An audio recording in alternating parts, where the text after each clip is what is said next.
Hi guys, as Reform UK friendly Talk TV won't do their job, it falls to people like myself to push back. So Sarah Pochin, the Tory who defected to Nigel Farage's travelling circus, criticised her former party and the current government over the only real issue that Reform care about: immigration. Sarah once again hinted at something that her friend Andrea Jenkyns suggested, a sort of camp where asylum seekers can be concentrated at. For what exactly, we can't be sure, because what she said directly after this doesn't make a lot of sense. Successive governments have failed to tackle this immigration problem. The current policy of using hotels, I've got one in my constituency of Runcorn and Helsby, where I am now, the Daresbury Hotel, to house illegal immigrants has been... Okay. It's not a hotel. It ceases to be a hotel when asylum seekers are placed in it. And they're not illegal migrants, they're asylum seekers. They are arriving in Britain to make a claim of asylum. They have to wait for their claim to be processed, and then at the end of that, if they are in the country legitimately, they move on to refugee status, and if they're not, they generally are deported. A disaster, because it's just in the community, they're not contributing to the community, and it's causing unrest. Okay, they can't contribute to the community because they're not allowed to work.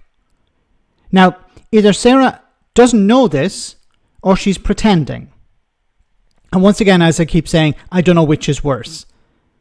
So asylum seekers are not allowed to work.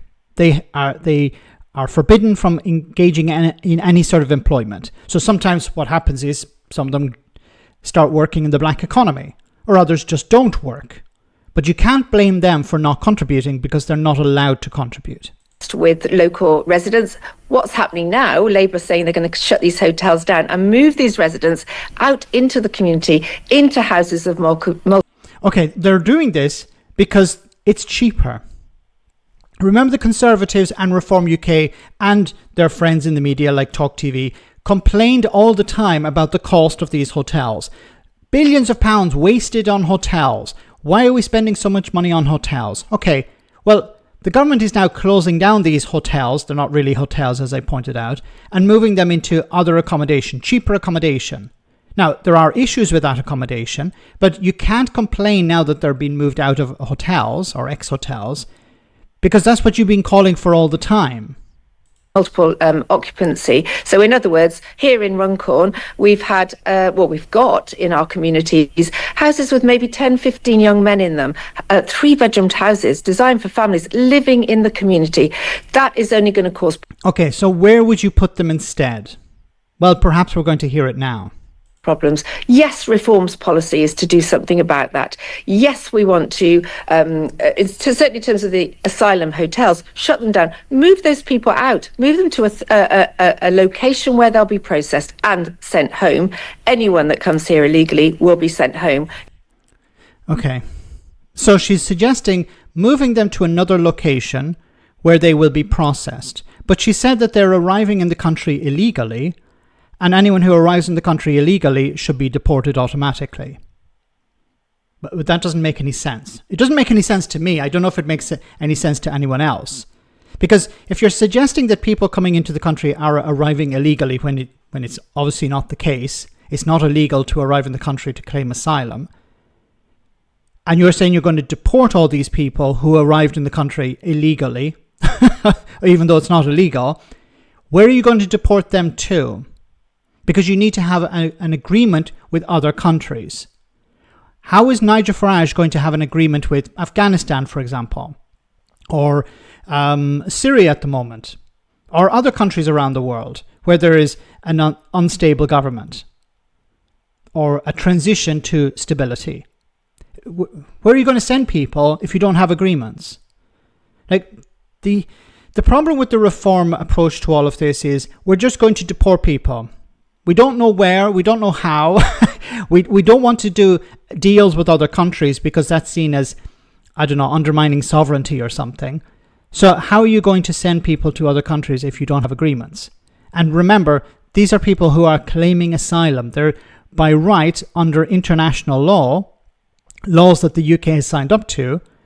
they have the right to have an asylum claim processed, and then if they're successful, to stay in the country, to move on to refugee status. And the government is within its right to deport people who don't meet the criteria that they have set down. If reform's in government, when reform is in government, the risk, Alex, is the people that have gone into the houses of multiple occupancy that are out in the community, because once they're out in the community, they are very difficult to keep track of. And that's where you get the problem of grooming gangs, of drug dealing gangs, of people trafficking, and a whole new level of very dark crime starts. Where is the evidence that connects asylum seekers to grooming gangs? Where's the evidence that connects asylum seekers to crime? Well, they will say, we can't actually measure the amount of crime because these people are in the country illegally. Okay. This is nonsense. There's nothing logical about what she's saying here. So first she's saying, what we're going to do is we're going to put people in basically camps. Where are these camps going to be? I really wish there were quality journalists who would actually ask questions. So I would love to ask Sarah, okay, you don't want people in hotels. You've been complaining about the cost. You don't want people put in rented accommodation. You're complaining about these people taking up housing. So where are you going to put them? Well, you're saying we're going to process them somewhere. Where? Because I can imagine wherever you plan to process these asylum claims, wherever this camp is going to go, the local people would be up in arms over it. And it's likely that there would be maybe a Reform UK councillor in these constituencies, and they probably wouldn't be too happy about that, or at least they would have a bit of a difficult time explaining this to their constituents. So where would these camps go? How many camps would you need? How much staff are you going to need to run these camps? These are the questions that journalists should be asking. But of course, nobody's asking these questions apart from some guy on YouTube. Is it because Reform are just a joke party that no one actually takes them seriously? Well, in some ways, journalists think that Nigel Farage is going to be the next Prime Minister. But at the same time, they don't want to ask him or his party legitimate questions about their policies.